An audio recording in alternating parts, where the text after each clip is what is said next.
Yes, Iya, Kang. Yes masih sayang Akang nggak? Pasti dan selalu, Kang. Meski umur Akang 83 tahun. Iya, Akang. Meski umur Akang 100 tahun pun, Ais akan tetap bersamamu, Kang. Menyenangkan sekali kalau itu benar. Sayangnya Akang nggak merasa seperti itu. Aku nggak perlu mikirin hal nggak penting itu. Penting Yes. Bahkan Akang juga nggak tahu apa iya Akang selama ini bahagia dengan hidup Akang. Sepi sekali. Padahal baru beberapa hari pekerja mogok. Jika Ajuki nanti datang, pasti dia kaget soal ini. Kenapa kamu tiba-tiba bicara soal dia? Kamu sebaiknya hati-hati dengannya. Emang dia kenapa, Kang? Dia tampan kan? Nggak apa-apa, terus terang saja. Biasa aja. Bahkan lebih muda daripada Akang. Terus? Jangan lupa, dulu dia hidup di antara pelancong-pelancong yang hanya bisa menghamburkan uangnya untuk ganja atau memuaskan mereka saja. Terus kenapa? Bahkan aku nggak percaya yang bisa dibilang adik Akang sendiri. Akang tuh selalu curiga sama dia. Terlalu curiga tuh nggak baik, Kang. Nggak tenang hidupmu, Kang. Hanya orang bodoh yang bisa tenang. Terus terang saja, Akang nggak suka kamu dekat sama dia, titik. Atau kamu sengaja ingin menarik perhatiannya.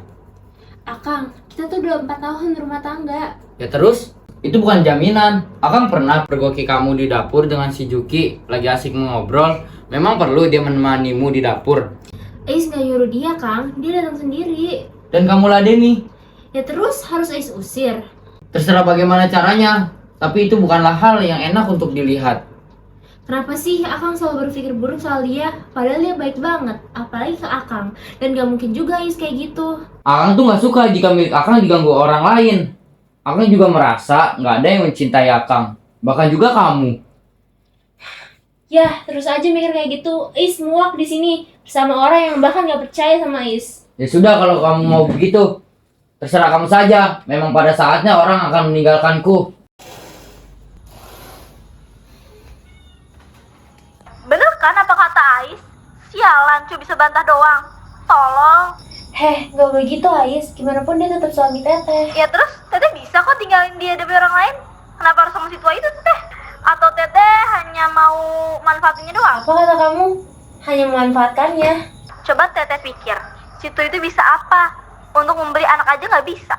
Lihat istri-istrinya dulu. Emang ada yang punya anak? Nggak ada kan, Teh? Daripada terus sama si dia, mending sama Ajuki. Ajuki itu suka sama Teteh. Dia juga lebih muda, lebih ganteng. Dia juga mapan kayak si tua. Kamu kan tahu, Ajuki itu emang perhatian ke semuanya, termasuk kamu dan Teteh. Kalau sudah dia tuh suka sama Teteh gimana? Dan berharap sama Teteh. Semenjak kalian ketemu, dia tuh suka sama Teteh. Kalau dia ketemu aku aja, Teteh suka ditanyain sama dia. Aku juga lihat dia tuh lebih peduli sama Teteh.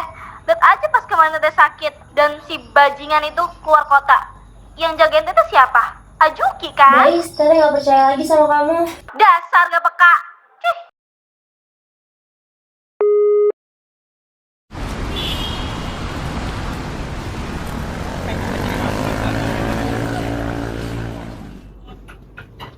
Ais, di mana kamu?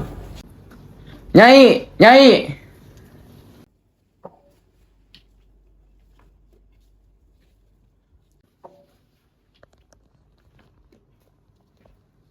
Iya guys, ada apa? Di mana istriku? Di mana dia? Teis lagi di luar. Tadi saya lihat sedang menelpon. Menelpon siapa? Saya tidak tahu, Gan. Lebih baik Agan makan dulu. Tak perlu. Saya tak nafsu. Sebaiknya Agan makan. Tadi Pak Warya kesini sengaja menengok Agan. Sekarang di mana dia? Sudah pulang 1 jam yang lalu. Kenapa tidak disuruh masuk? Ikut mogok seperti yang lain. Tidak begitu, Gan. Pak Warya hanya tidak ingin mengganggu Agan bekerja. Katanya ia akan menelpon Agan jika Agan tak sibuk. Tak usah. Saya saja yang ngurus. Baik, Gan.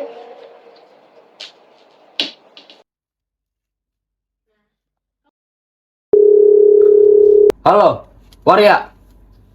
Saya tidak akan berubah keputusan saya. Berapa kali sudah saya bilang, standar gaji yang ada sekarang cukup baik. Adil untuk semua pihak. Lagi pula, saya sudah menghitung dengan cermat. Itu karena semua orang boros. Cobalah kamu tanya istri saya, berapa ongkos rumah ini? Kamu mungkin tidak percaya kalau saya bilang ongkos bulanan rumah ini kurang dari gaji yang kamu terima setiap bulan. Begini, kalau orang mau hemat dan rajin menabung, nih saya tidak akan mengalami kekurangan. Kamu lupa, gaji rata-rata di sini setengah kali lebih besar dibandingkan tempat-tempat lain. Kalau orang mau hemat, tidak akan menemui kesulitan apa-apa. Dan lagi, tidak masuk akal kalau saya pun harus menanggung biaya pemborosan kalian. Coba saja, kalau kalian boros dan saya harus menanggung keborosan kalian, sinting namanya. Apalagi untuk pesta kawin, lebih sinting lagi. Habis dari mana kamu? Nelfon Ais, Kang. Dia baik. Alhamdulillah. Akang tadi pulang jam berapa? Udah makan belum? Saya tidak tahu. Saya tidak sempat lihat jam. Dan saya juga tidak langsung makan. Dipaksa, Kang. Tidak mau. Saya juga tidak akan memaksakan diri saya hanya agar saya makan. Tapi kalau nggak makan nanti Akang sakit. Mau isuapin? Sudahlah. Kamu istirahat saja sana. Assalamualaikum Ju. Waalaikumsalam. Kumaha damang? Ya begini-begini saja. Hanya bekerja dan bekerja. Kamu mah memang gak ada capeknya. Selama ini kamu hanya bekerja dan bekerja, berpikir dan berpikir. 20 tahun lalu ketika pertama kali saya kenal kamu, untuk pertama kalinya kamu buka usaha di sini. Saya selalu melihat kamu sebagai lelaki yang paling bersemangat dan bergembira di kota ini. Waktu itu bahkan kamu sendiri mengatakan bahwa hidup di sini cocok untuk kamu. Sebab di kota ini tidak terlalu besar dan tidak terlalu kecil. Sejak dulu saya cemburu melihat bagaimana kamu seolah menjadi satu dengan usaha-usahamu. Terus terang, waktu itu saya membayangkan betapa bahagianya kamu. Tapi hanya satu yang saya sayangkan, sempatkah kau menikmati hidupmu? Tidak pernah. Banyak kesempatan untuk itu. Tapi saya memang nggak pernah merasakan hidup saya patut untuk dinikmati. Kau punya sawah, tapi kamu tidak pernah menikmatinya. Kamu hanya menikmati uangnya. Kau juga hanya menghitung-hitung uang seperti juru hitung. Beberapa tahun terakhir, malah saya berani memastikan kamu sebenarnya tak bahagia. Saya kira kamu nggak akan membicarakan hal-hal yang nggak penting ini. Saya memang butuh teman bicara. Tapi saya kira ada persoalan yang lebih penting daripada ini. Tapi gak ada salahnya kan kamu mendengarkan nasihat saya. Sebelumnya, saya perlu katakan bahwa apa yang ingin saya lakukan untuk kamu gak lebih atas nama persahabatan, Jun. Percayalah, kamu butuh istirahat. Belum bisa. Sebenarnya saya sangat takut akan kematian. Selain itu, sampai sekarang saya belum punya seorang anak. Bahkan sudah 4 kali saya beristri. Lebih baik kamu mau anak angkat. Kau simpan saja saran itu. Sudah terlalu sering orang menyampaikannya pada saya. Dan saya tidak memerlukan itu. Jika saya tak kunjung punya anak, lalu untuk apa semua yang saya lakukan selama ini? Kalau begitu, bagaimana jika kau sedekahkan sebagian? Dan hilang begitu saja. Tidak hilang, Jung. Namanya saja sedekah. Ya berarti kita memberi sedikit uang kita untuk kesejahteraan orang lain. Jika kau terus pelit begini, hidupmu akan susah, Jung. Percayalah. Kau tidak bisa menentukan hidupku akan susah atau tidak. Jika ada usaha, pasti semuanya jauh lebih mudah. Iya, saya percaya dengan itu. Usaha dan juga doa. Iya. Terus saja berharap dengan hal yang tidak pasti. Jika Tuhan memang benar ada, Dia tidak akan mempersulitku. Bukannya tugasnya untuk membantu manusia. Setiap manusia pasti memiliki ujian dalam hidupnya masing-masing. Dia memberikan kesulitan untuk menguji keimananmu. Tetapi sayangnya kau gagal, Jung. Jadi kau menemuiku hanya memberikan ceramah yang gak berarti ini. Saya begini karena peduli denganmu. Percayalah, jika kamu percaya padanya, semua akan jauh lebih mudah. Saya ingin kamu kembali ke jalan yang benar, Jung. Baiklah, saya pamit dulu.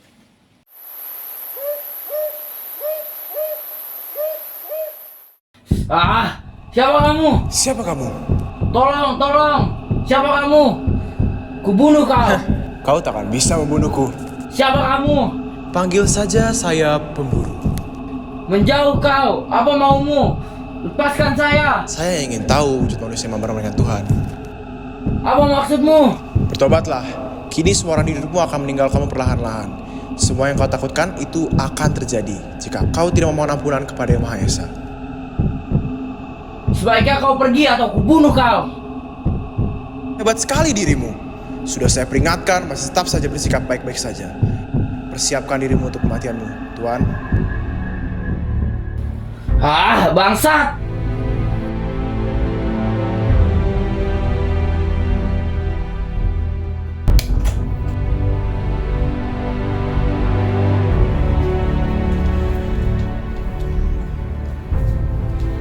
Kau pikir jika kau mati semuanya akan berakhir? Tentu saja tidak, bodoh.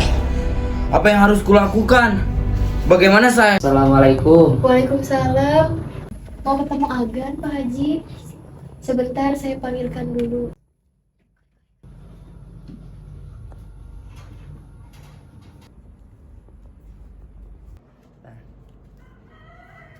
Duduk, Din.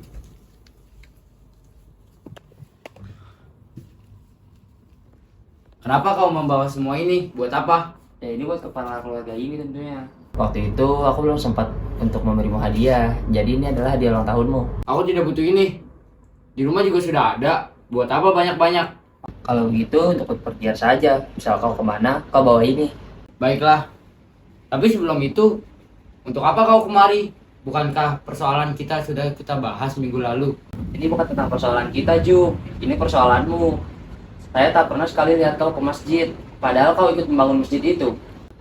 Saya tak punya waktu. Untuk masjid atau untuk sholat? Keduanya. Kerjaan saya terlalu banyak. Kalaupun sempat, saya terlalu lelah untuk melakukannya. Astagfirullahaladzim, istighfar. Ada apa denganmu?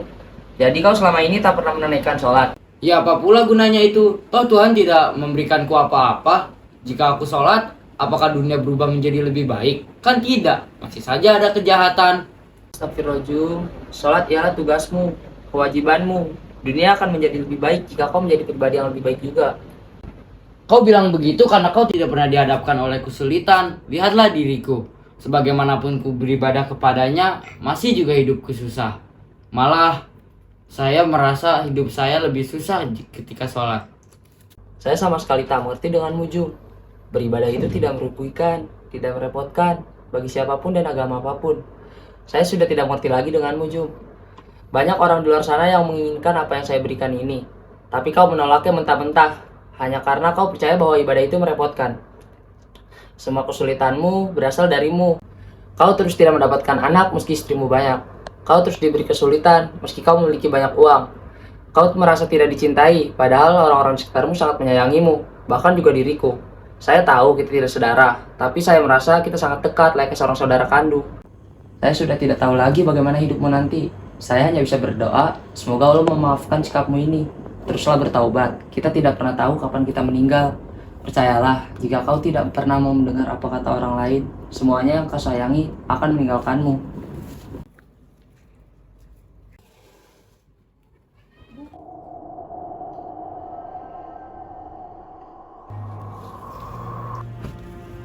Ada apa dengan ini? Saya harus